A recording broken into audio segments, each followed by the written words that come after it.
Bienvenue dans La Coupure, nouvel épisode aujourd'hui avec Bernard Boutboul, une sommité du monde de la restauration. En tout cas, à chaque fois que je parle de toi, les gens te connaissent, donc je me dis, tu as dû traîner tes guêtres un peu partout dans la restauration. Bienvenue et bonjour. Bonjour Ludwig. Oui, moi je suis assez étonné parce que souvent je parle à beaucoup de personnes, on me dit je reçois telle personne, genre je connais pas cette marque, je connais pas. Et en fait, quand j'énonce Bernard Boutboul, Gira Conseil, tout, on me dit ah ok, je connais très bien, alors soit dans la vraie vie, soit sur LinkedIn, soit dans le conseil. Est-ce que tu peux quand même te présenter pour le peu de personnes qui ne te connaissent pas encore? Alors, je suis donc Bernard Boutboul. En fait, j'entends parler de restauration depuis mon berceau, parce que mes parents ont créé la première société de restauration collective en 1959. Et j'ai toujours entendu parler de restauration, d'alimentation. Sauf que moi, j'étais pas un fan de restauration collective, donc je suis pas du tout rentré dans cette société. Et après un bac C, c'est l'ex-bac S, l'ex je sais plus quoi, parce que obtenu avec une mention, eh bien, j'ai été bosser directement. J'étais livreur chez Nicolas. Et puis un jour... Nicolas le caviste ? Nicolas le caviste, oui. Ah, donc ça aussi, c'est pas récent alors. Non, c'est très très ancien et je portais des caisses au 5e étage sans ascenseur. Donc c'était un peu sportif à l'époque. Et j'ai fait plein de petits boulots comme ça. Et puis un jour, j'ai rencontré quelqu'un qui me dit « Mais avec le passé que tu as avec tes parents dans la restauration, tu devrais revenir dans la restauration. » Et je suis revenu dans la restauration et j'ai passé 14 ans sur le terrain, en salle, en cuisine, de McDonald's à des étoilés Michelin. Et là, on m'a donné un deuxième conseil assez sympathique. On m'a dit, il vaut mieux que tu ailles en salle. Donc, j'ai laissé tomber la cuisine. Et j'ai passé 14 ans en salle de la restauration rapide à étoilé Michelin. Et un jour, je fais encore une autre rencontre, comme quoi que les rencontres, des fois, ça nous aide beaucoup, qui me dit, mais tu vas quand même pas faire ça toute ta vie. Tu devrais te lancer avec ta passion de la restauration et ta passion de la salle dans le conseil.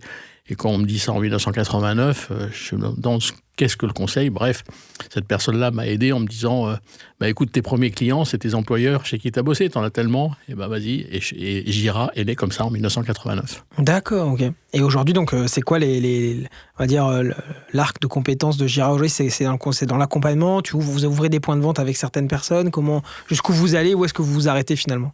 En fait, on est des accompagnants, c'est comme ça que nos clients nous appellent. Accompagner à faire quoi? Tout ce qui est stratégique, marketing et développement.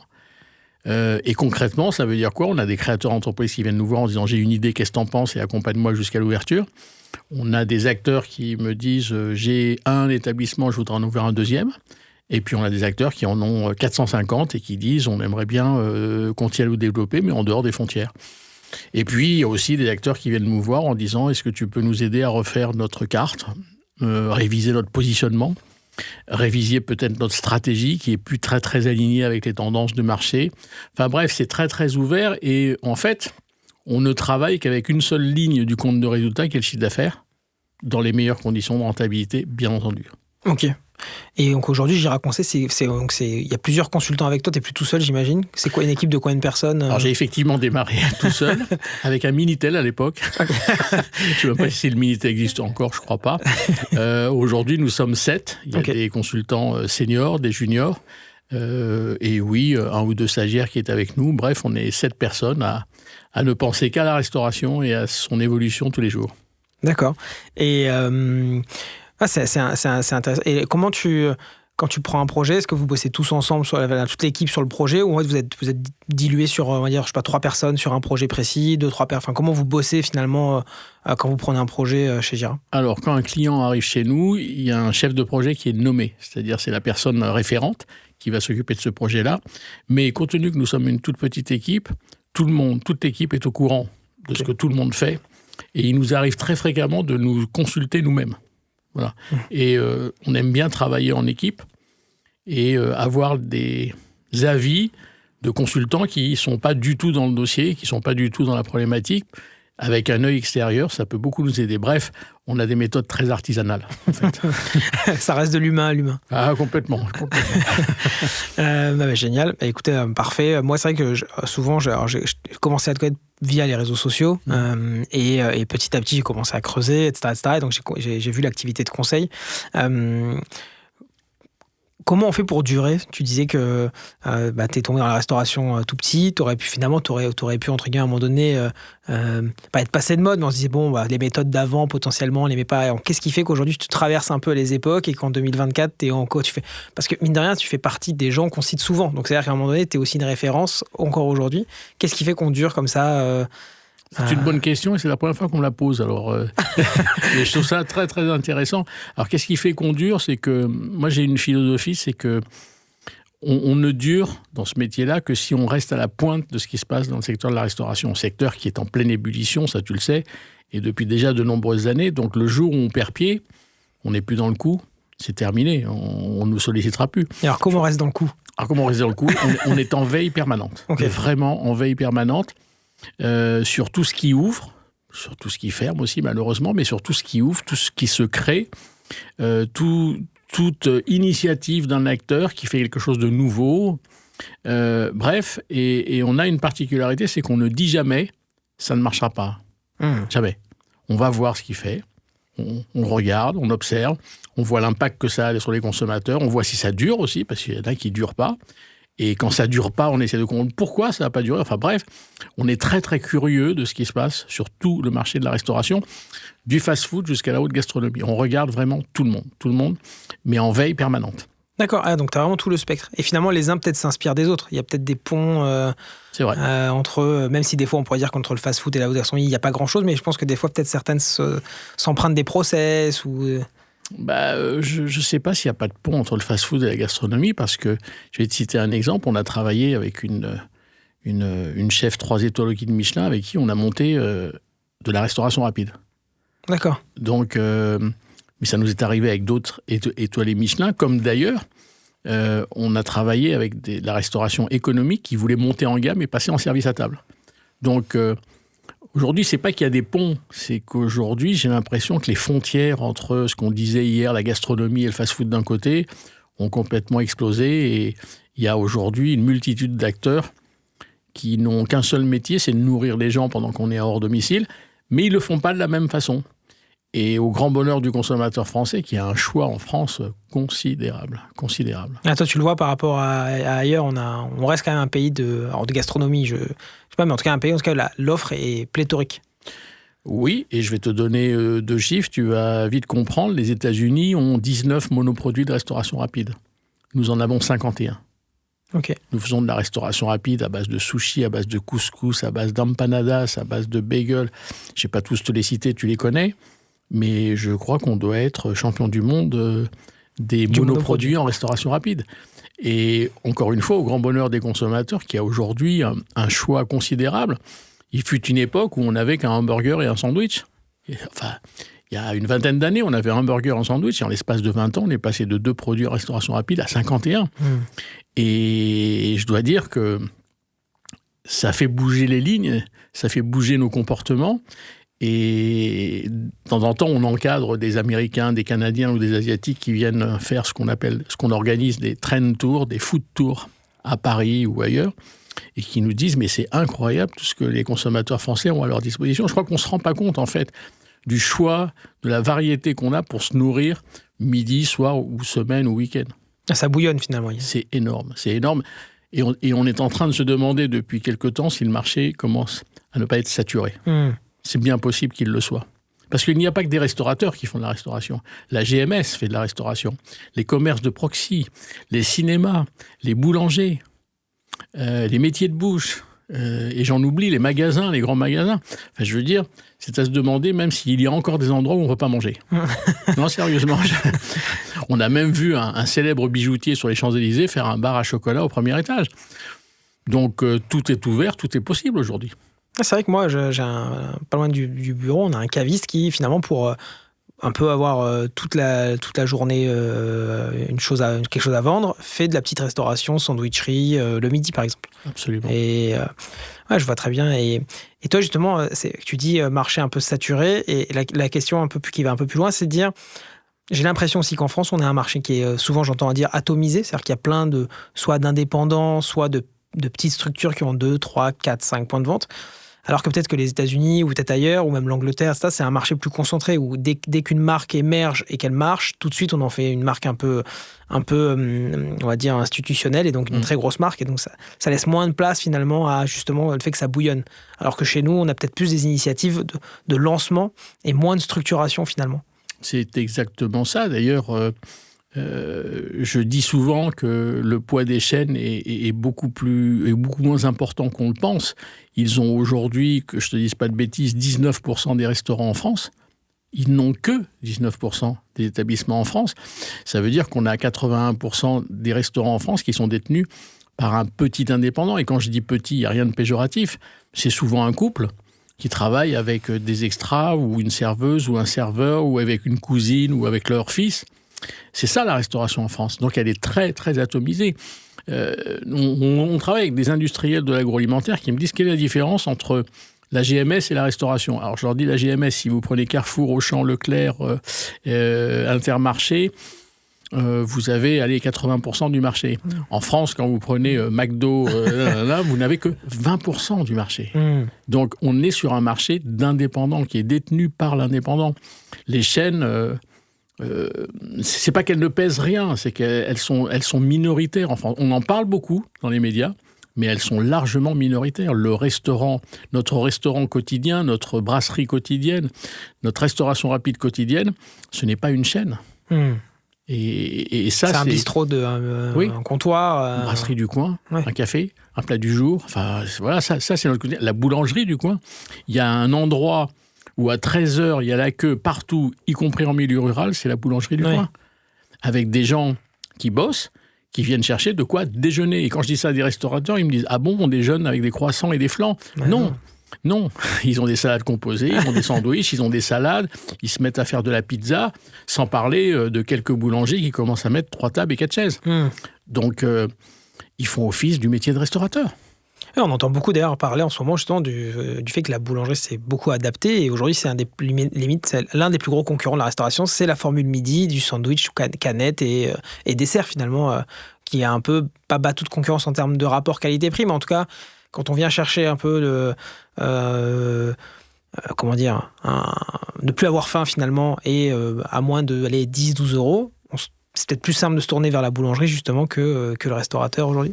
C'est exactement ça. D'ailleurs, la boulangerie, c'est quoi ? C'est 28 000 points de vente en France. La boulangerie est le leader de notre déjeuner dans un cadre actif. C'est lui le leader. C'est pas McDonald's, Quick, Burger King, Brioche Dorée et Paul, et je ne cite que ces 5-là. À 5, ils arrivent péniblement à 3 000, 3 200 points de vente. Là, on parle de 28 000 points de vente qui ont des super emplacements. Historiquement, la boulangerie a un super emplacement dans la ville. Donc, le leader de notre déjeuner, c'est aujourd'hui la boulangerie. Et alors, est-ce qu'il faut aller sur leur plate-bande du déjeuner ou se concentrer sur le dîner et aller chercher des parts de marché Non, tu es obligé historiquement de continuer sur le déjeuner, mais les restaurateurs sont très pénalisés, très concurrencés par la boulangerie du coin, mais aussi par le commerce de proxy du coin. Je ne citerai que Franprix et Monop, qui ont, je ne sais pas si tu as remarqué, leur restauration en front et leur retail en back, alors que ce sont des retailers. Franprix avec son buffet où tu te sers, tu remplis des boîtes et tu peux manger sur place ou emporter. Bref, il y a 20 ans, il n'y avait ni Franprix, ni Monop, ni les boulangeries qui s'étaient mis à faire ça, ni les nouvelles générations de boulangeries que les médias appellent les boulangeries de rond-point. Je parle de Marie Blachère, Ange, Louise et les autres. Ça, c'est pas un marché supplémentaire qui est arrivé. Ils ont pris des parts de marché au circuit classique. Ok. Et toi, qui parles à des restaurateurs, comment ils font face à ça ? Enfin, comment tu leur dis justement, est-ce qu'il faut se réinventer ? Il faut juste être plus agressif ? Dans cette jungle-là, comment on s'en sort ? Alors, plus agressif, je pense que tu penses au prix. C'est très dangereux par les temps qui courent avec l'inflation qu'on a vécue. Non, j'aurais tendance à dire, aujourd'hui, il faut se différencier, il faut innover, il faut se repenser, se réaligner. Et d'ailleurs, beaucoup de restaurateurs l'ont fait en post-Covid, quand on a réouvert les restaurants en mai 2021.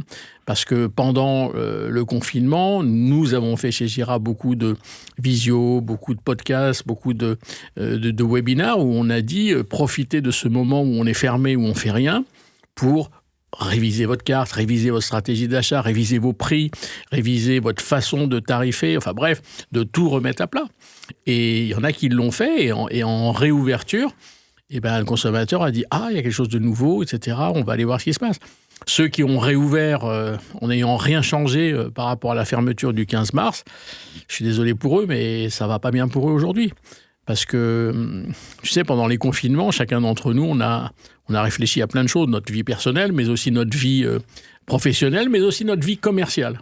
Il y a énormément de circuits de distribution qui ont été modifiés depuis le Covid. Je pense à la GMS qui a perdu des parts de marché au profit de nos courses qu'on a été faire au magasin de producteurs, au magasin bio, etc. On avait le temps, on était enfermés, donc on avait largement le temps d'aller découvrir des nouveaux circuits. Mais moi, je pensais qu'à la réouverture, on reprendrait notre chemin de la GMS. Et ben en fait, non, ils ont perdu des parts de marché, mais ils les ont perdues définitivement. D'accord. Donc, et ben pour la restauration, il s'est passé exactement la même chose. C'est qu'il y a des nouveaux, des émergents qui ont inventé, qui ont innové, qui ont fait des choses extraordinaires. Et ben on a fait une infidélité à notre petit restaurant préféré. Et ça s'est malheureusement passé comme ça, et ça continue à se passer comme ça. Ouais, donc c'est une tendance de fond. Ça sera pas, c'est là pour durer. Ah oui, c'est là, vraiment là pour durer. Et puis on a affaire à un consommateur, comment je pourrais dire, qui évolue très très vite. Et qui nous dit en filigrane qu'il m'aime me suivre. Lui, il n'a pas le temps de réfléchir. Il avance. Et s'il est déçu là, il va ailleurs. Alors là, franchement... Oui, avec le choix qu'on a aujourd'hui... Et il y a des restaurateurs qui me disent « Je ne comprends pas ce que tu me dis », parce que quand je demande aux clients si ça a été, ils me disent « Oui ». Mais je lui dis « Les clients, ils n'ont pas le temps à la sortie du restaurant de rentrer en conflit avec toi pour te dire « Non, ça n'a pas été du tout, je suis vraiment pas content ». Non, ils s'en vont. La sanction, c'est qu'ils ne reviennent pas. Ouais. Et alors maintenant, avec les réseaux sociaux, double sanction. C'est un bouche à oreille qui est ultra puissant. Hier, on appelait nos copains, notre famille, en disant « va pas là ».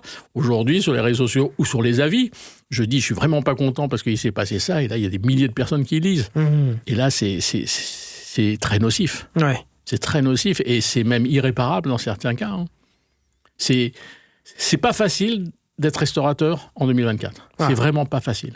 Je pense que c'est important de le dire, parce que moi, j'ai plein d'amis qui ont entre 30 et 40 ans et qui, à un moment donné, soit pendant le Covid, soit post-Covid, ont fait justement cette réflexion professionnelle et ils se disent, bon, bah, moi, je vais lancer un restaurant, un café, un truc comme ça. Et en fait, souvent, moi, je bosse dans ce milieu avec des restaurateurs, mais pas dans la restauration. On accompagne aujourd'hui plus de 3000 restaurants et je leur dis, mais moi, s'il y a bien une chose que j'ai appris en 7 ans, c'est que je n'ouvrirai jamais un restaurant. C'est que c'est un métier de fou. C'est une galère. C'est une galère. Et quand on a des créateurs qui viennent nous voir, ce que je te disais tout à l'heure, parce que c'est aussi des clients à nous qui disent, voilà, j'ai une idée, qu'est-ce que t'en penses, je voudrais monter ça. Avant de parler de leur idée, je leur dis, mais t'es sûr que c'est un métier que tu veux faire? Parce que ils me disent au départ, waouh, on rêve de monter notre petit restaurant avec ma femme ou avec mon mari. Mais je lui dis, pourquoi tu rêves ça? Parce que pour deux choses. La première, c'est trop bien, on fait la cuisine pour des gens tous les jours, on rencontre plein de gens, tout ça. Je dis, ouais, c'est vrai, c'est super. Et puis, ils me disent, il faut quand même avouer que quand je vois le prix d'une entrecôte frite au resto, et quand je vois comment je la paye, moi, au marché ou chez mon boucher, et les frites que ma femme ou mon mari fait à la maison, qu'est-ce qu'on va gagner comme argent? Alors je leur dis, alors là, je vous stoppe tout de suite, parce que s'il y a franchement un métier où tu ne vas pas devenir milliardaire, encore moins millionnaire, c'est bien la restauration.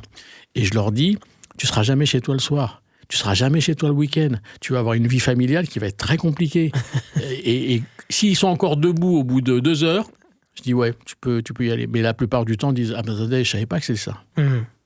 Non, ils pensent que c'est une vie de rêve où on va gagner plein d'argent. Donc, je comprends que ça attire... je ne sais pas si tu sais, mais en sortie de Covid, on a fait des analyses avec l'INSEE qui avait fait une analyse comme ça. Il y a 2 personnes sur 3 qui rêvaient de ne plus avoir de patron et de se lancer en sortie de Covid. Okay. Mais il y a une entreprise sur 2 qui a été créée en post-Covid qui est dans la restauration. C'est incroyable. Les créations d'entreprises se sont envolées. Une entreprise sur 2 sont dans la restauration. Tu parlais de saturation tout à l'heure, on y arrive peut-être, quoi. Je me demande si ça ne fait pas partie également de la saturation. Avec des gens qui arrivent, qui ne sont pas du métier, potentiellement, qui ne tiennent pas longtemps, face à c'est un peu ce qu'il faut pour tenir, quoi. Mais est-ce qu'à l'inverse, moi j'entends souvent c'est un peu le cliché, mais tu parles à n'importe quel restaurateur du monde, tout va mal, ils ne gagnent pas d'argent. Bon, il s'avère qu'il y a quand même des gens qui gagnent beaucoup d'argent dans la restauration. Donc on peut réussir alors dans la Il faut savoir que le restaurateur est vraiment le commerçant qui a toujours pleuré depuis 50 ans. Donc quoi qu'il arrive, il pleure. Okay. Ça, il faut le savoir. Alors qu'il y en a qui vont, tu as raison, très très bien, qui gagnent beaucoup d'argent, qui travaillent très très dur. Et il y en a d'autres qui pensent qu'en restant à la maison et en déléguant à une serveuse ou à un serveur, j'ai rien contre les serveurs et les serveuses, le management de leur restaurant, ça va marcher. Et ben je dis non, parce que le succès se passe sur le terrain tous les jours. C'est très différent de piloter un restaurant que de piloter une franchise de Alain Afflelou. Le dérapage chez Afflelou, à la limite, il pourrait venir de la fille ou le gars qui t'accueille et qui n'est pas sympa. Mais on s'en fout. On veut acheter du net et c'est bon. Alors que dans un restaurant, il y a un max de séquences, de contact avec le client entre l'arrivée, même pas la résa, l'arrivée physique, la prise de commande, enfin le placement, la prise de commande, l'arrivée de la prestation alimentaire, est-ce que tu veux des desserts, est-ce que tu veux un café, l'addition et le départ. Il y a 15 endroits où on peut se foirer finalement. Voilà, c'est ce que je voulais te dire. La restauration est en 10 à 15 contacts, alors que tous les autres commerces sont en 2 contacts. Quand tu rentres dans une épicerie, je veux ça, je paye. Une pharmacie, je veux ça, je paye. 2 contacts. Donc, si la pharmacienne ou la fille d'épicerie, elle nous sourit pas, c'est pas grave. Mais par contre, si je passe un moment qui est quand même assez long dans un restaurant avec quelqu'un qui est pas souriant, qui s'occupe pas de moi, qui me conseille pas, qui m'accompagne pas, quelque part à la sortie, même si l'assiette est top, je risque de prendre un risque, c'est-à-dire de ne pas revenir. Ouais, ok. C'est pour ça que c'est un métier qui est extrêmement complexe, mais qui se gère sur le terrain tous les jours. Donc toi, tu recommandes vraiment aux créateurs de rester au maximum le plus possible collé au terrain, enfin, dans le restaurant, pas sortir trop rapidement et dire je vais prendre un pas de recul, commencer à réfléchir à une autre ouverture, etc. etc. Non. Si, on peut réfléchir à une autre ouverture. Et c'est là où les ennuis commencent. Parce que si je réfléchis à une deuxième ouverture, je vais être obligé de quitter le terrain. Alors on me dit, c'est pas grave, t'inquiète pas, je vais recruter quelqu'un en qui j'ai confiance, etc. Je sais pas si ça existe, les clones. Je n'y crois pas. Je n'y crois pas. Et ça, on l'a vu dans les chaînes. Ça fait 20 ans, ça fait 30 ans qu'on le voit dans les chaînes. Les chaînes ont un problème parce que le manager qui gère l'unité de telle ville, c'est pas à lui. C'est pas son bébé, il n'est pas impliqué financièrement. Donc, est-ce qu'il gère comme si c'était sa boutique? La réponse est non. Alors oui, il y en a qui gèrent très, très bien. Mais c'est ça qui est très compliqué. C'est pour ça que la franchise est un beau modèle finalement dans la restauration, parce on duplique des chefs d'entreprise, à petite ou moins grande échelle. Enfin, on duplique les chefs d'entreprise, on duplique les concepts, mais on ne duplique pas les chefs d'entreprise, parce que la mentalité du fondateur a beaucoup d'importance. S'il a réussi, c'est que ce qu'il fait, c'est très très bien. Comment on fait pour dupliquer cette mentalité alors qu'il a passé 2 ans sur le terrain à faire un travail extraordinaire? Le jour où il sort du terrain, c'est là où les ennuis peuvent commencer, malheureusement. C'est très complexe. Je vois très bien.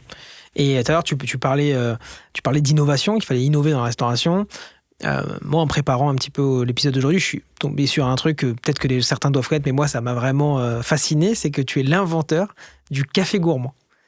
Oui. Alors je savais pas qu'il y avait un inventeur du café gourmand, ou je pensais que ça remontait à bien plus loin. Non. Mais alors, comment tu as... Enfin, moi, j'ai 2 questions, c'est comment on en arrive à ça. Oui. Aujourd'hui, j'ai même vu qu'aujourd'hui, je sais pas, il y a 10 ans déjà, on en consommait plus de 300 ou 400 millions en France par 400 an. millions. 400 millions de cafés gourmands en France, donc c'est innovation majeure. Et à la fin, d'où tu pars et pourquoi on en arrive là finalement, dans le café gourmand? Alors, il faut savoir qu'on travaillait dans les années 80 avec une chaîne de restaurants qui s'appelle toujours d'ailleurs La Criée. Et lors de nos séances de travail et d'accompagnement avec eux, son directeur général me dit il y a un truc qui ne va pas chez nous, c'est qu'on vend de moins en moins de desserts. Ok, donc on a essayé de mettre des desserts de grand-mère, des desserts comme ceci, des desserts plus chocolatés, plus machin, et on décollait toujours pas, etc. Et il me dit qu'est-ce qu'on peut faire? Je lui dis écoute... la gastronomie, quand tu vas dans un restaurant gastro, ils te mettent des milliardises à partager au milieu. Est-ce que nous, on ne pourrait pas faire la même chose, mais individualiser? Mais je me rappelle, au début, il me disait, mais ça veut dire quoi individualiser? Je lui dis, je sais pas, on va t'amener ta boisson chaude, un thé ou un café, et puis on va faire des mini pâtisseries. Il m'a dit, ah bon, on va essayer de faire ça. Alors on a fait un un café gourmand. Il dit, c'est ça que tu penses? Je dis, ouais, on va essayer. J'étais pas sûr de mon coup, mais je me suis dit, on sait jamais. Et dès qu'on a lancé ça, mais c'est parti en flèche complètement, à la criée. On a créé ça en 1989, mais le café gourmand a explosé que 10 à 15 ans plus tard. Ok, je savais pas. Non, 10 à 15 ans plus tard. Alors là, la criée était très content, il était seul à le faire. Et je sais pas, en 2002-2003, soudainement, les restaurateurs ont commencé à faire du café gourmand, voire des cafés gourmands à partager aujourd'hui même. On a même des cafés gourmands thématisés, le café gourmand américain, le café gourmand italianisé, le café gourmand... Bref, tout est possible. Et ta deuxième question, c'est pourquoi on en arrive là? C'est tout simplement que les Français sont 3 fois plus sucrés dans leur repas que la moyenne européenne. Ça veut dire que les anglo-saxons sont plutôt entrée-plat. Ils ne sont pas dessert. Il n'y a pas de dessert aux États-Unis. Enfin bref, on ne veut pas terminer par du dessert. En France, on ne prend pas d'entrée. On va directement au plat et on veut terminer par du sucré. Et dans la catégorie du sucré, le café gourmand, il arrivait à point nommé. Ça permettait de goûter à tout. Voilà. Et aujourd'hui... J'espère qu'on n'est pas en train de tuer la poule aux œufs d'or, parce qu'il y a des cafés gourmands horriblement chers, non justifiés et pas toujours qualitatifs. Donc il faut faire attention de ne pas tuer la poule aux œufs d'or, parce que le client adore. Et moi, on me dit, ça m'étonnerait que les femmes prennent un café gourmand. Alors je dis que les plus gros consommateurs de café gourmand, justement, sont les femmes. C'est pas les hommes. Les hommes sont pas fans du café gourmand, c'est les femmes. Ah, c'est intéressant. Et elles ont la conscience tranquille. Elles se disent, je prends pas un dessert, je prends 3 mini. Sauf que nous, on a fait des études avec un nutritionniste qui nous a dit, mais il vaut mieux que tu prennes un dessert qu'un café gourmand. Oui. Ça, c'est sûr. À la fin...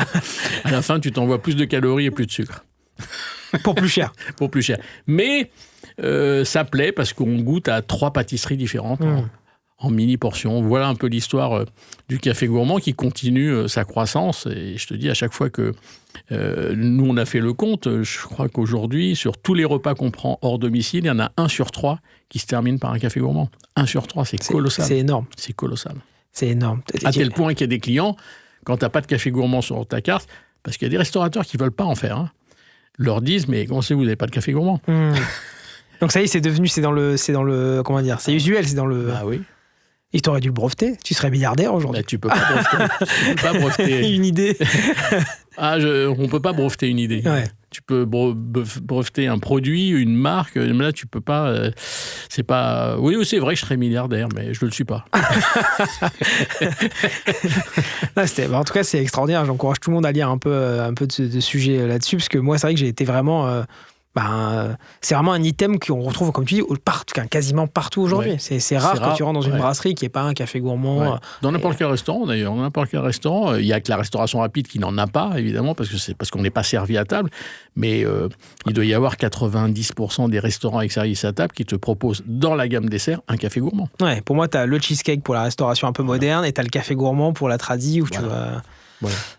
Hyper intéressant. Et justement, pour rester dans l'innovation, on est là dans une restauration en pleine mutation, que ce soit depuis le Covid, on a vu des gens shifter entre potentiellement la restauration assise et une restauration plus rapide, et même la restauration rapide qui s'est embourgeoisée, si on peut dire.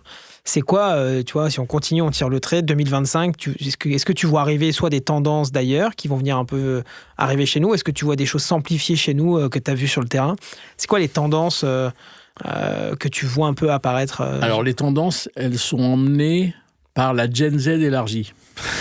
La Gen Z, tu sais, c'est ceux qui sont nés autour de l'année 2000. Élargie, on pousse... jusqu'à 30-35 ans. Donc on va dire que les moins de 35 ans sont en train de modifier le paysage de la restauration à une vitesse grand V. Putain, c'est plus moi alors. Comment ? Moi, c'est plus moi alors. Ah, désolé. C'est pas moi non plus. Non, les moins de 35 sont à la recherche de découvertes. Culinaires, je parle. Sont à la recherche d'expériences gustatives, d'expériences tout court. De la petite adresse qu'on leur a suggérée ou qu'ils ont vue sur les réseaux sociaux d'un influenceur etc. Tu vois qu'on est quand même très très loin de la brasserie du coin qu'on trouvait dans les pages jaunes et où ton voisin ou ta voisine t'avait conseillé d'aller. On change véritablement d'époque. Le digital est un paramètre qui modifie considérablement la relation entre restaurateur et le consommateur. Le digital qui est très utilisé par la restauration rapide, et ils ont raison, de la commande jusqu'au paiement, en passant par la précommande, en passant par la livraison, en passant par plein de choses, on s'aperçoit que dans la restauration traditionnelle avec service à table, le digital est quasiment absent. Je parle front, côté client.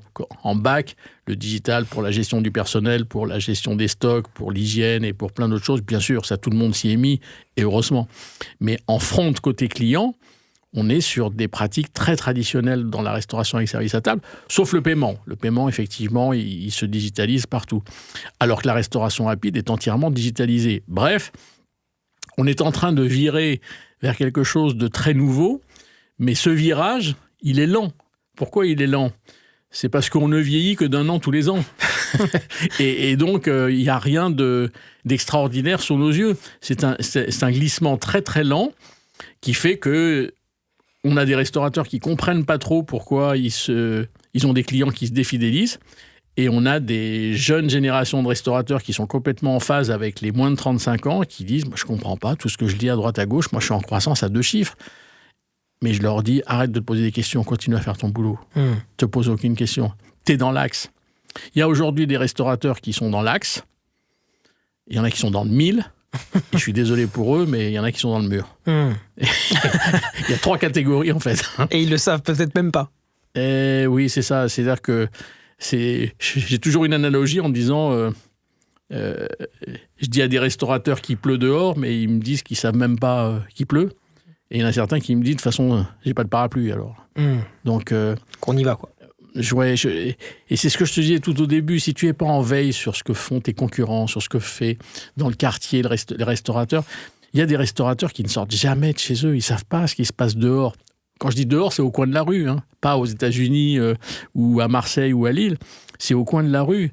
Ils sont restés sur des préjugés ou des connaissances qu'ils ont eues il y a des années. Quand je parle, par exemple, de ce que fait McDonald's, il y a des gens qui me disent « j'aime pas, c'est vraiment pas bon, etc. » Je dis « pas de problème ». Je rajoute « ça fait combien de temps que tu n'as pas été chez McDo ?» Il me dit « oh, j'ai dû y aller il y a 15-20 ans ». Alors, on en est là aujourd'hui. Moi, je dis que je ne suis pas un pro-McDo ou un anti-McDo. Je dis que McDo, il faut la regarder. Il réussit. Il faut regarder comment il fait pour réussir. C'est ça qui est intéressant. Il y a des étoilés Michelin qui font un carton et qui font du très bon travail. Il faut aller. Il y a une vague asiatique qui est en train de monter depuis quelques années.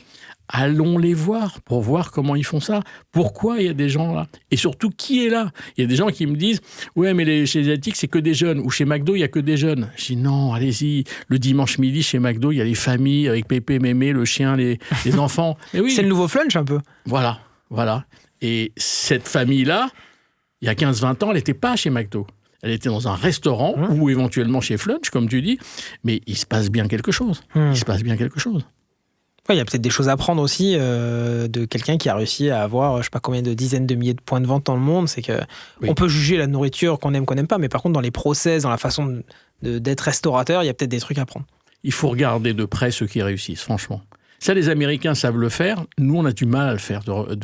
On a plutôt tendance à tirer à boulet rouge sur celui qui réussit ou celle qui réussit. C'est dingue. Plutôt que d'apprendre de lui ou d'elle pourquoi elle a réussi. Et moi, c'est pour ça que je te disais, chez Gira, nous sommes très curieux d'aller voir ceux qui marchent, ceux qui réussissent, ceux qui ne marchent pas aussi. Mais ceux qui réussissent, on s'approche d'eux et on regarde.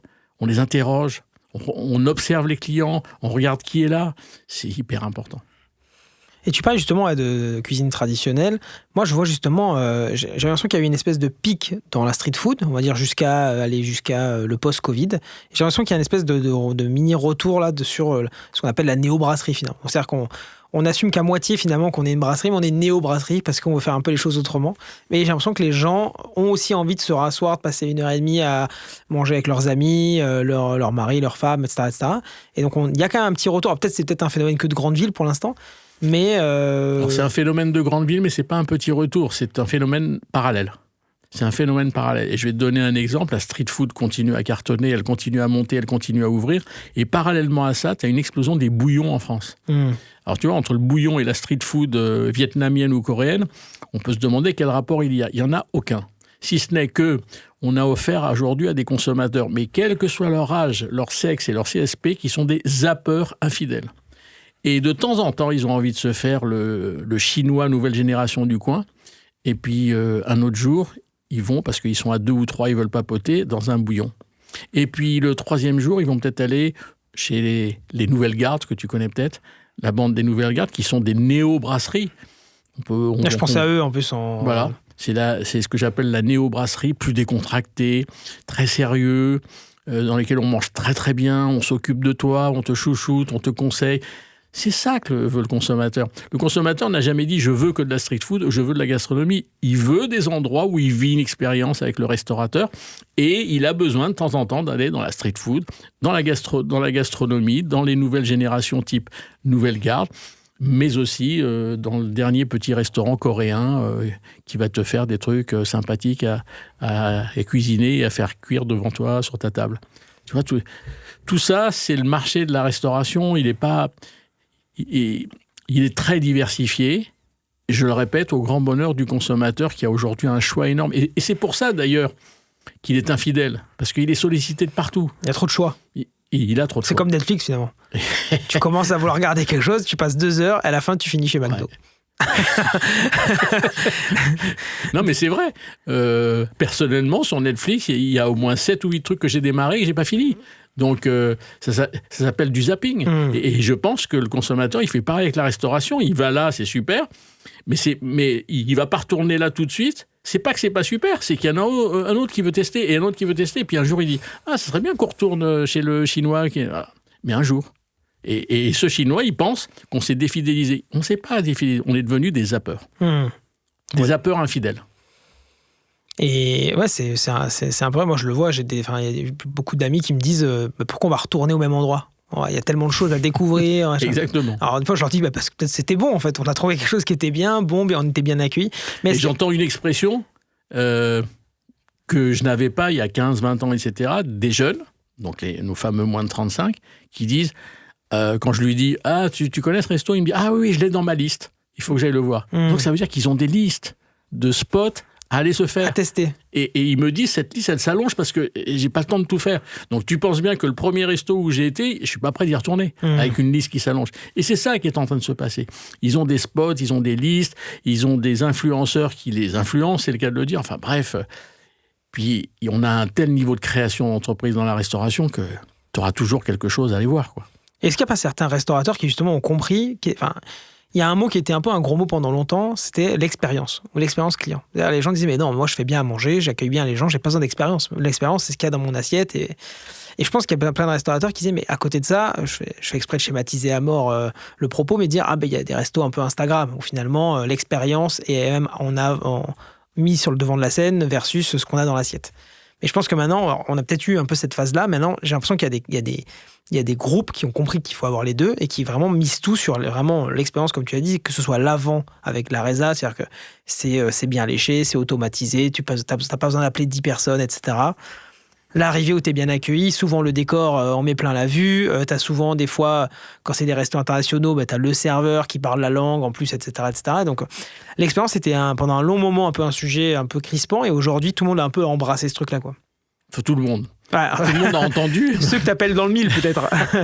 Oui, c'est ceux qui sont dans le mille. Et je vais te dire, pour nous, chez Jira, l'expérience, elle est tridimensionnelle, simultanée. En français, ça veut dire quoi ? Ça veut dire que les consommateurs veulent vivre une expérience déjà avec le lieu dans lequel tu les fais manger. Il faut qu'il y ait des mini-wow. Ah, t'as vu ce qu'ils ont mis au mur, t'as vu le sol, t'as vu les couverts. Les toilettes, même. Il y a des gens qui me parlent des toilettes des restos. Et certaines toilettes sont instagrammables. Ouais. Et ils ont raison. Bref. Premier niveau d'expérience, le lieu. Deuxième niveau d'expérience, l'assiette. Non pas la qualité de l'assiette, qui est un prérequis pour être un restaurant, mais une forme, une couleur, un matériau, un dressage particulier. Pourquoi ? Parce que ça, c'est instagrammable et ça va aller sur Insta. Élément de communication, d'ailleurs comme le lieu. Et le troisième niveau d'expérience, c'est une expérience avec le personnel.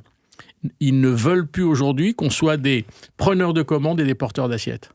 Autrement dit, ils veulent qu'il se passe quelque chose à partir du moment où je suis rentré là, j'ai un accueil au sens propre du terme, avec un grand A, plutôt que de dire « vous êtes combien ? Vous avez réservé ?» tu vois, voilà. Ou à la sortie, te dire « est-ce que ça a été ?» puis de partir sans attendre la réponse.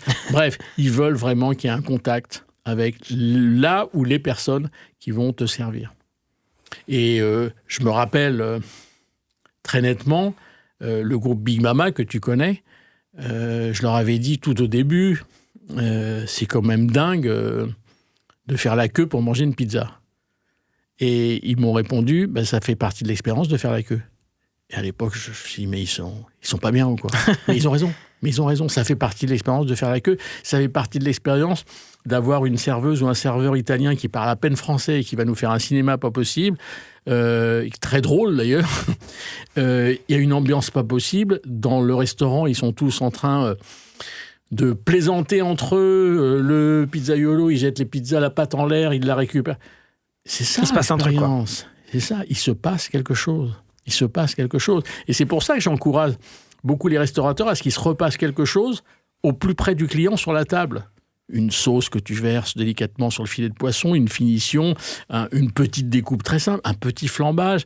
Le groupe Big Mama fait des flambages de cocktails à la table. Mais tout ça, tout ce que je te raconte là, encore une fois, c'est Instagrammable. Les gens, ils sont avec leur téléphone, ils filment ou ils prennent des photos et ça se barre sur Insta. Et Insta, aujourd'hui, est pour moi le seul et unique canal de communication de la food. Le seul et unique. J'ai appris il n'y a pas longtemps qu'au niveau mondial, 75% ou 70% des posts sont des posts de food au niveau mondial, sur Insta.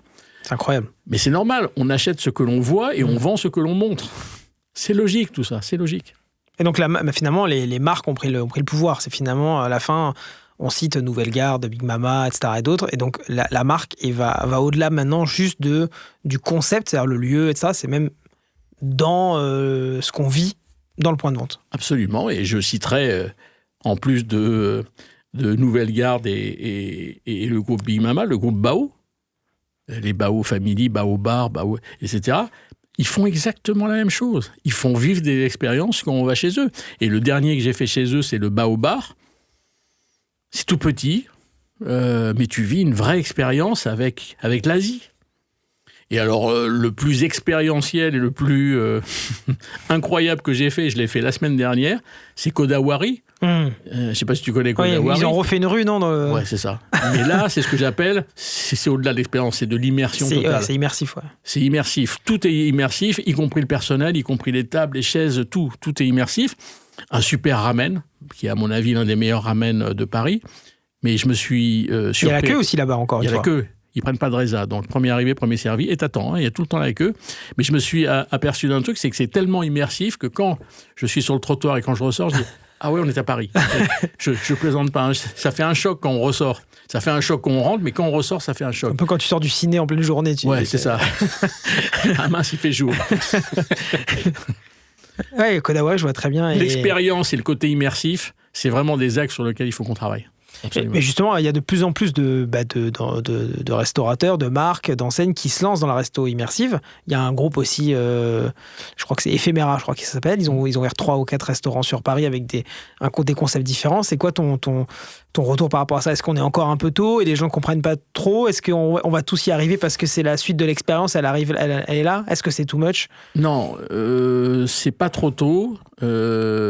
Ephéméra, j'y suis allé. Alors, ils ont Jungle, ils ont la mer avec Ephéméra. Et l'espace, je crois. La seule chose où moi, je suis un peu déçu, c'est que l'immersion, ils n'ont pas été jusqu'au bout de l'immersion. Voilà. Et c'est ça, à mon avis, qui peut décevoir les clients.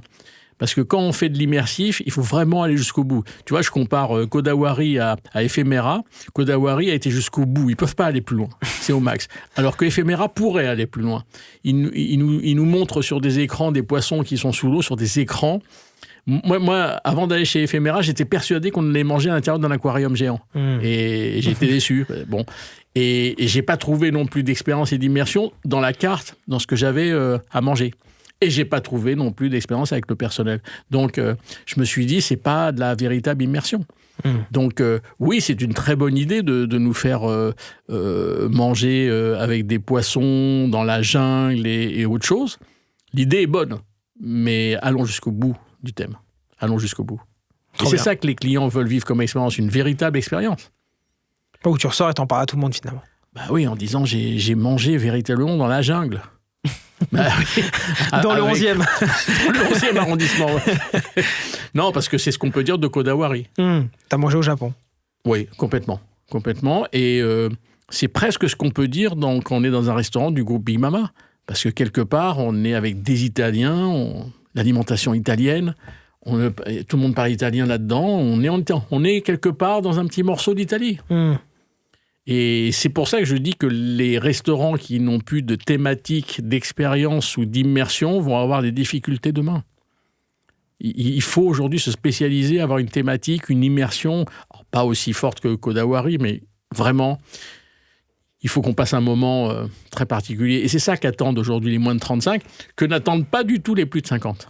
Ouais, parce que j'allais dire, mais comment tout le monde ne peut pas faire ça? Non. C'est-à-dire que là, encore une fois, peut-être qu'il y a peut-être un côté des fois, oui, alors ça c'est très de grande ville, très citadin, mais il y a plein de restaurateurs qui sont dans peut-être des villes un peu plus petites, des fois des villages, etc. Et on va peut-être pas créer un Big Mama dans un petit village. Non. Donc finalement, comment ces gens-là font de la restauration qui marche? Mais tu peux faire la même chose avec tous les concepts. Regarde ce qu'a fait la bistronomie. Ils l'ont fait avec la gastronomie. La bistronomie, c'est quoi? C'est de la gastronomie décontractée, décodifiée. Ils ont viré les nappes, ils ont dépareillé la vaisselle. On n'est plus en blanc et noir, un peu coincé, mais on est en jean, basket, polo, tatouage, piercing.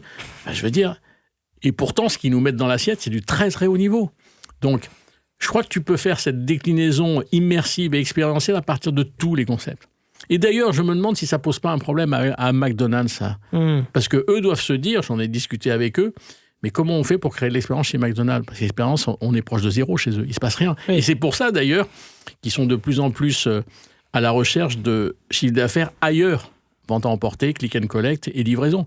Parce que quel intérêt de se poser chez McDonald's pour manger ton burger? Reste à la maison, reste au bureau, évidemment. Oui, c'est vrai que les bornes, en plus, il n'y a plus d'expérience. Et on commande à la borne, on prend son burger, on s'en va. Mais il n'y aura aucune expérience chez McDo parce que ce n'est pas leur truc. C'est pour ça qu'ils font du ailleurs. Ceux qui font presque du 100% à l'intérieur, c'est ceux qui sont immersifs et expérientiels. Et je me rappelle, pendant le confinement, j'ai échangé avec les fondateurs du groupe Big Mama en leur disant on est fermé, faites de la livraison. Ils se refusaient au début à faire de la livraison de pizza. Et ils l'ont fait, avec Napoli Gang, etc. Mais c'était pas dans leur ADN de faire la livraison de pizza. Ils disent l'expérience se vit chez nous, ça se vit pas chez toi à la maison, ça se vit chez nous. Mais ils avaient raison sur le fond. Sauf qu'on a eu le Covid, on a fermé et il fallait prendre des décisions. Passionnant. C'est vrai. Et comment la grande gastronomie, comment elle s'en sort justement? Enfin, comment elle regarde tous ces changements? Parce que j'ai l'impression que c'est hyper codifié justement, qu'on est encore. Et j'ai l'impression même que la restauration n'échappe pas à la polarisation de la société. Donc, on a d'un côté des fois des choses qui sont un peu très strictes, ça, et la grande gastronomie qui devient de plus en plus un peu élitiste, etc., etc. Est-ce que tu vois un peu la même chose? Ou est-ce qu'elle arrive aussi à créer des expériences, au-delà du fait que déjà, quand tu es un 3 étoiles, l'expérience elle est dans l'assiette, dans le service, etc. En théorie, elle est un peu partout, mais est-ce qu'ils arrivent aussi à se moderniser un peu sur ces sujets-là? Oui, pas tous. On a 27 ou 26 3 étoiles au guide Michelin en France. Je les connais pas tous, mais il y en a quelques-uns qui innovent, qui poussent l'expérience dans des niveaux complètement dingues. Je pense notamment à Anne-Sophie Pic à Valence, qui a un cérémonial du thé que je conseille à tout le monde de vivre une fois parce que c'est incroyable. Alors, c'est plus qu'instagrammable, c'est que là, on passe un moment de découverte, d'immersion complète dans le monde du thé. Le gars t'explique comment est récolté le thé, comment il est planté et pourquoi dans ta tasse, tu vas avoir une infusion qui dure autant de temps. Enfin bref, c'est passionnant. En plus, il y a une façon de le verser. Enfin bref, tu vis une expérience immersive avec le cérémonial du thé, mais elle a fait aussi ce qu'elle appelle, elle, le goûter, c'est l'équivalent de la pause gourmande de l'après-midi. C'est pareil, il y a une expérience très très poussée avec tout ce qui est sucré, avec la pâtisserie, avec les gâteaux, avec le chocolat chaud, enfin bref. Mais il y en a d'autres, hein. Et là, je trouve que, pour répondre à ta question, oui, la gastronomie comprend qu'il faut pousser l'expérience si on veut que des plus jeunes, parce que c'est vrai que, question financière, c'est vrai qu'on est plutôt âgé quand on se fait un 3 étoiles au guide Michelin, mais que les plus jeunes viennent aussi se faire un plaisir une fois par an, une fois tous les 2 ans, mais viennent se faire un super plaisir dans un 2, voire un 3 étoiles au guide Michelin. Ouais, c'est vrai que oui, financièrement, c'est compliqué de s'y retrouver. Enfin, moi, je vois, il y a un truc où j'ai trouvé ça on va dire, pas accueillant, mais le côté un peu on s'ouvre, c'est les hôtels de luxe qui commencent à faire des goûters, enfin comme tu dis, des pauses gourmandes ou des salons de thé. Et pour dire finalement, on va peut-être attirer une clientèle peut-être plus jeune, moins portée sur la partie palace, mais plus sur la partie, tiens, on va voir un super salon de thé d'un grand pâtissier, par exemple, le dimanche. Oui. Cédric Grolet nous a montré ça où il était, d'autres. Mais attention, de faire un tea time quand on est dans un palace, c'est une excellente idée. Sauf que quand moi j'ai vu des tea time à 90, à 95 et à 120 €, faut le justifier. Non, c'est justifié. Parce que c'est du très très haut niveau de la pâtisserie, très très haut niveau du thé, du chocolat et tout ça. C'est que là, on arrive dans des tarifs prohibitifs. Même pour des gens aisés. Parce que tu te rends compte, si on va se faire un tea time à 2, on en a pour 240 €. Si tu reprends un petit truc à boire en fin de truc, etc., tu vas t'en tirer à 300, 320 € pour un tea time. C'est pas un déjeuner, c'est pas un dîner, c'est un tea time. Moi, je pense que là, on arrive dans des zones un peu compliquées. Un peu compliquées. Je dis, même avec les gens aisés. Parce que moi, j'ai interviewé des gens très aisés qui sont fans des tea time. Ils me disent 120 €, waouh. Bah oui, 120 €. Ouais. C'est énorme, surtout que je pense qu'ils doivent faire ça pour justement limiter aussi le fait qu'il n'y ait pas la queue devant, parce que c'est pas du tout le but des palaces, contrairement peut-être à un Big Mama ou quoi, de créer un peu cette effervescence. Comme d'ailleurs des 4, mais plutôt des 5 étoiles et des palaces qui acceptent la pénétration extérieure pour un petit-déj le matin, mais ils ont des petits-déj buffets, certes de grande qualité, à 60, 75, 80 € le petit-déj. Je me demande si c'est pas un peu élevé quand même. Là, j'ai l'impression qu'on passe des lignes rouges très importantes. Alors, je veux bien qu'on ait une star au fourneau, qu'on ait une star à la pâtisserie. Ce sont des très, très hauts niveaux, ces pâtissiers. Cédric Grolet, c'est le maître. Hein, il a été champion du monde, etc. Mais est-ce qu'on ne dépasse pas des lignes, là c'est un peu compliqué. Oui, d'ailleurs, comment tu veux pareil, Grolet ou d'autres, c'est pas pour lui tirer dessus, mais justement, les pâtissiers un peu élevés au rang de stars, comme des footballeurs, des chanteurs, etc., et qui vendent des fois des pâtisseries 10, 20, 30 fois le prix. Pourtant, il y a la queue, donc c'est-à-dire qu'il y a des gens... Est-ce qu'on y va juste pour tester parce qu'on se dit « Ah, waouh, c'était incroyable, je l'ai vu sur Internet, sur les réseaux sociaux » ou est-ce que vraiment... J'imagine qu'il y a une qualité de dingue, mais est-ce que finalement, le pain au chocolat, il vaut vraiment... je sais pas, j'ai plus le prix, mais 10, 12, 15, 20, 25 €. Oui, on est dans ces zones-là. Moi, je pense pas que tu peux te fidéliser, quel que soit ton pouvoir d'achat, à un petit pain au chocolat à 15 €. Je n'y crois pas un seul instant. En revanche, moi, je passe souvent devant sa boutique à l'Opéra. Il y a toujours la queue. Beaucoup d'internationaux, d'ailleurs. Très, très peu de Français. Mais les gens qui sont là, ils viennent qu'une fois pour voir, par curiosité, pour voir le maître. Et là, pour dire, je l'ai fait. Oui, bah voilà. Qui ne l'a pas fait? J'ai vu la Tour Eiffel, j'ai mangé. Et là où il y a le plus de monde, c'est quand sur les réseaux sociaux, on t'annonce que Cédric va être là entre 15h et 16h. Et alors là, moi, j'y suis allé pour voir. Effectivement, il était là, mais là, c'est une émeute. Parce que tous les téléphones sont en l'air, on veut filmer, on veut photographier le maître. C'est le rockstar. Oui, mais je me demande si quand tu l'as fait une fois, tu reviens. Quand tu as acheté un pain au chocolat à 15 €, est-ce que tu vas en racheter un? Je ne crois pas. Donc c'est que des one-shots. Ça durera autant que ça durera. Et je pense qu'il n'est pas prêt de tomber, c'est rigolé, parce qu'il y aura toujours cette curiosité, surtout qu'il est très très bon sur les réseaux sociaux. Il nous envoie des messages comme quoi qu'il vient de sortir un gâteau comme ceci, une tarte comme cela et un croissant comme cela. Donc on a envie de venir voir ce croissant. Ouais, donc, il tient à former les... C'est un excellent communicant. Excellent communicant. Ça aussi, ça fait partie des caractéristiques du restaurateur d'aujourd'hui, d'être un excellent communicant. On pense que, parce qu'on a ouvert le restaurant hier, ça y est, tout le monde nous connaît. Non, personne ne nous connaît. Il faut sans arrêt dire qu'on est là. Et comment tu fais pour dire sans arrêt qu'on est là? C'est qu'il faut que tu bouges sans arrêt. Regarde, McDonald's qui a 6 campagnes télé par an. Ils sortent 6 nouveaux produits, 6 messages par an. Pour être en top of mind en principe. On dit « Ah ouais, il y a McDonald's. Ah, ce serait bien qu'on teste ça. » C'est eux qui ont raison. Il faut communiquer en permanence aujourd'hui. Mais là, tu le sors mieux que moi, mais tu vas te retrouver face à encore le restaurateur qui dit « Mais ça coûte trop cher de communiquer. » Ça coûte trop cher? Ah bon? Je vois pas en quoi les réseaux sociaux coûtent cher. Ah, si tu prends de la pub télé, oui, ça va te coûter très cher, mais à part McDo, Burger King, je vois pas qui a la puissance pour faire de la télé, ni de la radio, il faut pas faire ça. La communication, ça passe par les réseaux sociaux, et puis il faut pas oublier la com à l'ancienne, le flyer. Hein. Alors, je sais que les écolos, ils aiment pas le flyer parce que voilà, ça va traîner, voilà. Mais ça marche encore, le flyer. Nous, on a des clients à qui on a fait faire des flyers avec une promesse. C'est-à-dire, si tu reviens avec ton flyer, tu as un dessert gratuit. Ça marche encore. Bref, il faut communiquer en permanence, que ça soit à l'ancienne ou les nouvelles techniques, il faut communiquer. Et c'est vrai, tu as raison. J'ai quelques restaurateurs qui me disent « mais j'ai pas le temps, les réseaux sociaux, et puis c'est compliqué, et puis je sais pas faire, etc. » Puis je lui dis « mais délègue ça à quelqu'un de ton équipe. Je suis sûr qu'il y a une fille ou un gars qui est passionné de réseaux sociaux, mais file-lui le bébé. » Et il y a un de mes clients qui l'a fait. Il y a un gars qui est passionné de réseaux sociaux, il a dit « ah ouais, moi je veux bien m'en occuper de vos réseaux sociaux. » Il s'en occupe merveilleusement bien. Alors, il faut peut-être lui filer une pièce tous les mois, il s'en occupe, voilà. Ouais, mais ça, peut-être, ça fidélise aussi l'employé qui voit autre chose que juste de servir des frites. Bien sûr. Bien sûr, je m'occupe de... C'est moi qui gère les réseaux sociaux de mon patron. Ouais. C'est vachement valorisant. C'est un sujet, ça, le personnel. J'entends parler de ce sujet. Alors, je pense que c'est un peu le serpent de mer. Peut-être que tu en entends parler depuis 45 ans ou 50 ans. Mais moi, depuis que je suis dedans, alors, tous les jours, le personnel, il n'y en a pas assez qualifié, pas assez fidèle, pas assez ceci.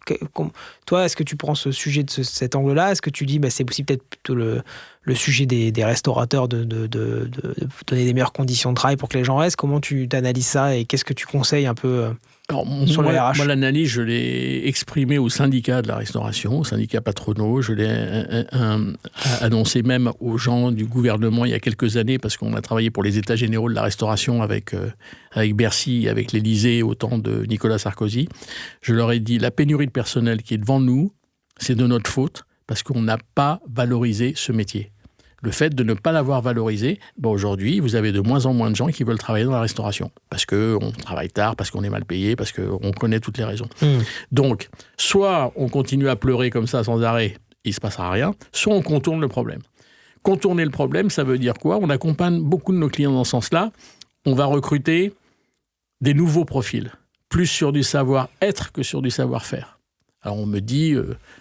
ouais, mais si le gars ou la fille ne sait pas tenir un rang, tu lui apprends. Ça, c'est facile à apprendre. Par contre, apprendre à être commerçant, souriant, aimable et être concentré, je ne sais pas si ça s'apprend, ça. Donc, on va recruter plus sur du savoir-être que sur du savoir-faire. Plus sur du temps choisi que sur du temps imposé. Moi, j'ai assisté à des recrutements où il y a des employeurs qui disent « Quand est-ce que tu veux bosser? Tu veux bosser que le midi? Pas de problème. Ça, tu veux bosser que le soir? Pas de problème. Ça, tu veux bosser que le samedi? Pas de problème. » Donc, je me soucie de la vie privée, de la vie personnelle de celui que j'ai en face de moi. Dis-moi quand tu veux bosser, c'est moi qui m'adapte à toi et non pas le contraire.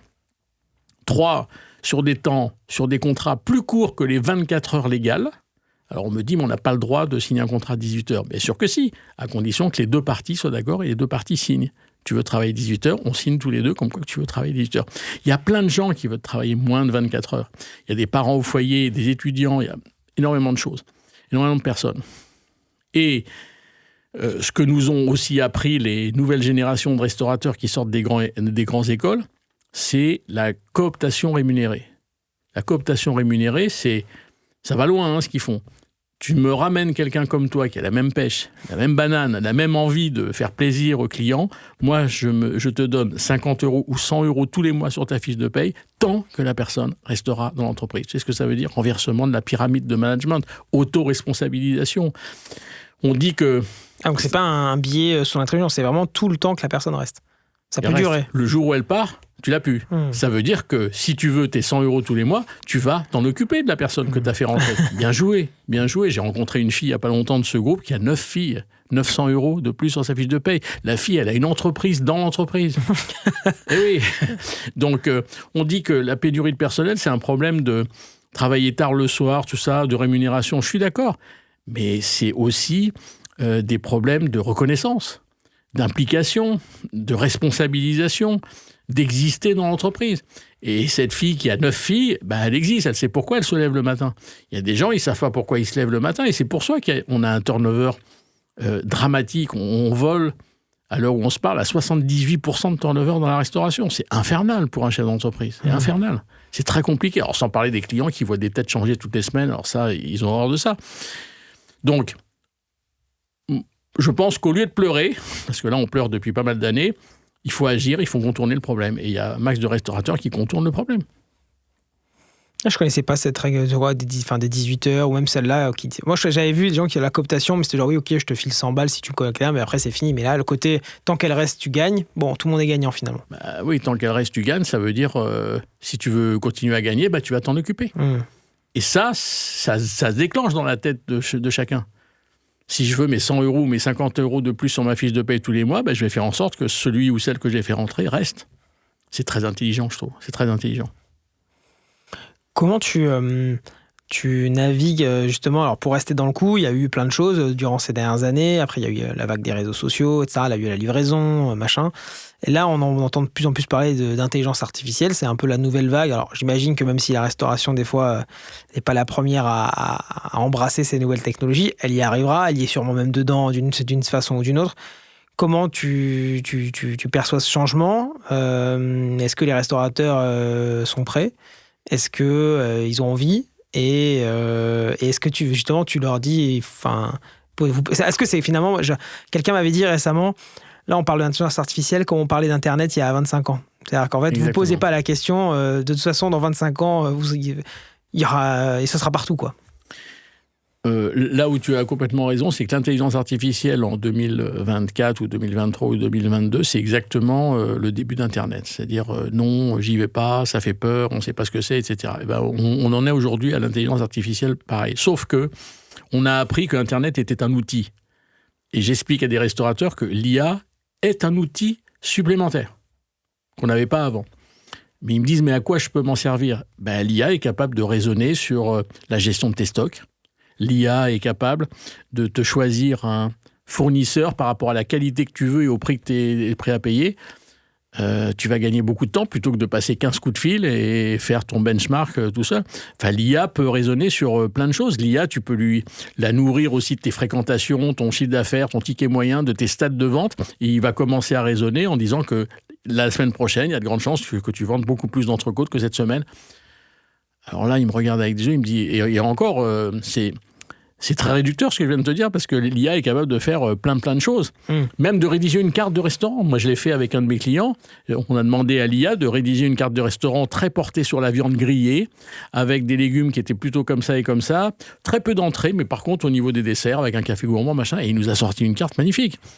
Alors, mais je dis aux restaurateurs, l'IA est un outil sur lequel tu dois peaufiner et ajuster. Il ne faut pas tout avaler, tout cru avec l'IA. L'IA te fait une proposition. Après, toi, tu l'affines. Mais l'IA te fait gagner du temps parce qu'elle te fait des propositions qui sont loin d'être inintelligentes. Voilà. Mais c'est pareil, l'IA, il faut la nourrir. Si tu ne la nourris pas, elle va te ressortir n'importe quoi. Plus tu la nourris avec tes infos, tes données, tes performances et tes stats, plus elle raisonne correctement. Non, même dans le design, moi j'ai vu des gens sortir des dizaines de leurs futurs points de vente grâce à des IA en disant fais-moi un concept un peu jungle par exemple dans un corner de GMS, boum, en X secondes, vous avez... Alors, évidemment, il faut peut-être choisir après les matériaux, les machins, faire les travaux, mais en tout cas sur la partie design, on est vraiment dedans, quoi. Nous, on a une de nos clientes qui veut se lancer dans la street food sud-américaine. Et il y a une de mes collaboratrices qui a lancé l'IA sur de la street food sud-américaine, plutôt haut de gamme, plutôt ceci, plutôt cela. Et il nous a sorti la façade du restaurant, l'intérieur et sa carte. J'ai dit, waouh! Donc vous, chez Gira, vous l'utilisez aussi même pour accompagner vos clients? On l'utilise pour forger un peu notre réflexion en disant qu'est-ce qu'en pense l'IA. Alors attention, je répète, il faut la nourrir l'IA. Tu peux pas lui demander un truc brut comme ça. Ou alors si tu demandes un truc brut sans la nourrir, elle va aller te chercher sur toute la toile, sur tout Internet, plein de choses. Ça risque de faire un bouli-boulga qui est pas très très intéressant. Par contre, si tu commences à la nourrir en disant je voudrais monter un concept de street food qui va être plutôt citadin, très sud-américain, plutôt haut de gamme, avec des jeunes. Là, je les nourris quand même d'un briefing, si on peut appeler ça, mais on ferait le même briefing avec un designer. Hein. Donc, l'IA, alors les designers, ils vont pas être contents que je dise ça, peut remplacer un designer, mais comme l'IA, d'ailleurs, peut remplacer Gira. Demain, on demandera, on posera les questions directement en disant qu'est-ce que je fais avec mon restaurant vu que je suis dans cette situation-là. Ouais, mais nous, on l'a déjà fait, on a déjà posé à l'IA, moi je l'ai fait, j'ai déjà posé à l'IA, mon chiffre d'affaires baisse le midi, quel est ton conseil ? Et c'est intéressant ce qu'il raconte. Mais qu'est-ce qu'il raconte ? Il va chercher sur des milliards de données sur Internet dans le monde entier un raisonnement sur mon chiffre d'affaires qui baisse le midi. Et il va te sortir un truc. Ce truc-là, il faut l'adapter à ton local, à ton truc. Mais c'est un point de départ de travail. C'est pas inutile. C'est pas inutile. Non, Donc, pour répondre à ta c'est question, pas les restaurateurs sont pas prêts. Ok. Mais tu as raison, ils n'étaient pas prêts avec Internet. Ils n'étaient pas prêts avec la résa en ligne, avec les réseaux sociaux. Et puis finalement, ils y sont tous. Oui, mais de toute façon, tu as raison. L'IA, dans 20 ans, ça sera une grande banalité. Oui, absolument. Mais, je répète, ce n'est qu'un outil, ce n'est pas une finalité, l'IA. Bien sûr. Tu ne peux pas laisser gérer ton entreprise par l'IA. Ça serait très dangereux. Et si je ne dis pas de bêtises, Elon Musk nous a bien mis en garde contre les limites de l'IA. Il l'a dit lui-même. Pourtant, il est bien appliqué. Il a les deux pieds dedans. Attention de ne pas vous faire déborder par l'IA. C'est pas l'IA le patron, c'est vous. Il a raison. Et si on fait là, pour finir un petit peu, Resto Fiction, 2025, la boule de cristal de Bernard Boutboul, c'est quoi les grandes tendances que tu vois arriver ou les grands changements? Souvent, c'est un peu de fin d'année, on voit les classements, les tendances de la restauration, etc. C'est quoi les... Moi, je pense que la tendance va de plus en plus... alors là, je suis au niveau conceptuel. De plus en plus nous faire découvrir et nous fidéliser à des concepts de cuisine venus d'ailleurs parce qu'on a envie de découvrir. Donc il y a ce grand pan-là. Et l'autre pan, qui n'a rien à voir avec celui-là, c'est un retour aux traditions, retour aux valeurs, retour à la simplicité, retour à la grande tradition française. Je fais référence au bouillon. Le gueuleton, quoi. On se pose. Ouais, Gueuleton, il y a un groupe qui s'appelle Gueuleton d'ailleurs. Dans des restaurants, oui, c'est exactement ça. Les brasseries dont on parlait tout à l'heure, Nouvelle Garde, etc. Toute cette voie-là de retour aux valeurs, retour aux traditions, retour à la gastronomie, entre guillemets, parce que c'est pas de la haute gastronomie, mais c'est bon ce qu'on mange dans l'assiette. Voilà, il y a ces deux voies-là qui se dessinent très correctement. Et si tu n'es ni l'un ni l'autre, c'est ça qui pose un problème, parce que pour le consommateur, tu n'as pas de spécialité, tu n'as pas de positionnement très très clair par rapport à ce qu'il veut. Et puis, sinon, il y a encore cette notion de partage qui s'amplifie. Le partage vraiment envahit les cartes. Le consommateur en redemande. Hier, on se partageait un plat. Nous, on a participé à la création de la restauration de Mama Shelter il y a 15 ans. Et je me rappelle, les dissidents à l'époque du Club Med, puisque c'est l'ex-club, l'équipe du Club Med, me disaient, nous, on ne veut pas un restaurant comme les autres, on veut un restaurant où il se passe quelque chose. Et déjà, ils me parlaient d'expérience à l'époque. Et on est parti sur le partage avec eux, sur le partage. Donc, ils te mettent le plat au milieu, ils te disent, toi, tu n'as rien à faire, sers les autres. C'est très sympa. Voilà. Mais aujourd'hui, le partage, on se partage des entrées, on se partage des plats, on se partage des desserts. Et à tel point que nous disons, nous, à nos clients, le partage, c'est une gamme supplémentaire qui arrive sur les cartes. Tu as des entrées, tu as des plats, tu as des desserts, et tu as une gamme qui s'appelle à partager, 3 petits points ou pas. Et oui, laissons le client choisir s'il a envie de se prendre ça pour lui tout seul ou s'il a envie de se le partager. Laissons-le libre, ce client. Voilà, ça c'est aussi une grosse tendance qui arrive. Et puis, l'autre tendance, mais on en a parlé longuement tout à l'heure, c'est que on dit, et ça impressionne un peu quand on dit ça, mais je comprends, nous on pense que demain la restauration sera expérientielle ou ne sera pas. Ça veut dire quoi, ne sera pas? Ça veut dire qu'on va ouvrir les vannes des dark kitchen et de la livraison, parce que quel intérêt d'aller dans un restaurant qui n'est pas expérientiel? Autant que tu restes chez toi ou au bureau et tu te fais livrer le produit. Donc, c'est pour ça que je dis, elle sera expérientielle ou ne sera pas. Ça veut dire qu'aujourd'hui, la livraison qui pèse, que je ne te dise pas de bêtises, elle est 10% du chiffre d'affaires de la restauration France, c'est pas beaucoup, va rejoindre les États-Unis et Londres à 30-35% du chiffre d'affaires de la restauration. Et pas que dans les grandes villes. Non. Parce qu'en plus, il y a quelque chose qui se greffe, c'est qu'en France, on sait de moins en moins cuisiner. On prend de moins en moins de temps de cuisiner, et ceux qui savent cuisiner aimeraient bien faire autre chose que de passer toute la matinée dans la cuisine. Donc, la livraison a de beaux jours devant elle. La seule chose, c'est que c'est un tout petit peu tôt, et c'est pour ça que des Uber Eats et des Deliveroo ont des petits problèmes de volume, parce que c'est pas encore dans notre ADN. Quand je dis c'est pas encore, c'est encore une fois la Gen Z élargie qui va la faire décoller. C'est pas les gens qui ont plus de 50 ans qui vont faire décoller la livraison. Donc, elle sera expérientielle ou ne sera pas. Quand elle ne sera pas, on va ouvrir les vannes, effectivement, des dark kitchen qui ne sont pas en grande forme aujourd'hui, et de la livraison qui n'est pas en grande forme, mais ils vont être en très grande forme demain. Ça, c'est sûr. Il faut tenir le coup jusqu'à demain. Donc ils sont un peu en avance finalement. Là. On était un peu trop tôt. Particulièrement avec un peuple français très traditionnel qui préfère la vente à emporter où je vois ce que j'achète que la digitalisation de ma commande.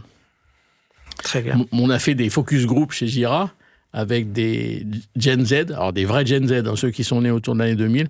Et il y a une fille dans le groupe qui m'a vraiment scotché. Elle me dit « Ah, mais moi, je commande chez McDo. » Ah, je dis « C'est très, très bien. Mais ton appartement, il est où ?»« Bah, il est à 50 mètres d'un McDo. » Mais je lui dis « Mais pourquoi tu descends pas et tu remontes pas ?» Elle me dit « Pourquoi je perdrais mon temps alors qu'en passant ma commande, le mec, il vient, il monte avec mon sac. Moi, pendant ce temps-là, je fais plein d'autres choses. » Tu vois le raisonnement qu'ils ont ? Moi, je sais pas, j'aurais un McDo à 50 mètres, je descends et je remonte. Eh ben non, eux, ils disent, j'ai plein d'autres choses à faire. Donc mon temps est plus important que les 3 € de la livraison. Mon temps, ma vie et mon rythme est plus important que d'aller faire la queue, de revenir. Non, je perds mon temps. Donc, c'est une nouvelle mentalité au niveau de la food qui est en train de s'installer. Ok, très bien.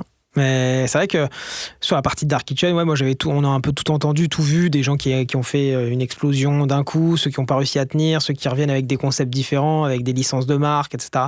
Ou même des fois ça coquinait avec des influenceurs, certaines Dark Kitchen. Mais donc ok, toi t'es vraiment dans ce truc, oui, mais donc c'est soit on va chez Gros Bao se poser 2 heures, soit on reste chez soi et on prend un truc facile devant Netflix, quoi. Exactement, soit tu vas le chercher en click and collect ou en vente à emporter à l'ancienne, soit tu te le fais livrer. Devant Netflix, t'as raison. Parce que les grandes chaînes nationales se plaignent aussi qu'ils perdent des parts de marché. Tu vois, dans la nouvelle ère qu'on est en train de vivre, il y a plein de secteurs qui perdent des parts de marché au profit d'eux. Les Uber, les VTC ont pris des parts de marché au taxi, Netflix prend des parts de marché à TF1 et France 2, etc. Et dans la restauration, on en a parlé, c'est pareil. Il y a une modification de nos comportements, une modification de la société qui fait qu'on est en train de glisser tout doucement vers quelque chose de nouveau qu'on n'a pas connu. Peut-être que dans 50 ans, le prochain McDo, ce sera que Dark Kitchen, alors. Peut-être. À l'allure où McDo ne souhaite plus, entre guillemets, qu'on vienne chez eux. Peut-être qu'ils se transformeront aussi. Ben, peut-être que dans une 50aine d'années, il n'y aura que des Dark Kitchen McDo en France. Parce que, je me répète, quel intérêt d'aller chez McDo et se poser ? Il n'y a aucun intérêt. Aucun. Si, peut-être avec les enfants, parce qu'il y a les jeux où ils peuvent jouer, etc. Mais il n'y a aucun intérêt. Alors que chez Bao, Nouvelle Garde, Kodawari, tout ça, j'ai pas envie de me faire livrer parce que je veux vivre l'expérience chez eux. Et comme par hasard, c'est le voyage finalement. Voilà. Et comme par hasard, les taux de livraison chez les gens que je viens de citer là est faible. Et il y en a même qui n'ont pas envie de le faire. Comme ça, c'est encore mieux. Ils n'ont pas envie. C'est venez chez moi ou restez ou prenez ailleurs. Exactement. Ce sera le mot de la fin. Merci Bernard Boutboul. Merci à toi Ludwig. À bientôt. À bientôt. Au revoir.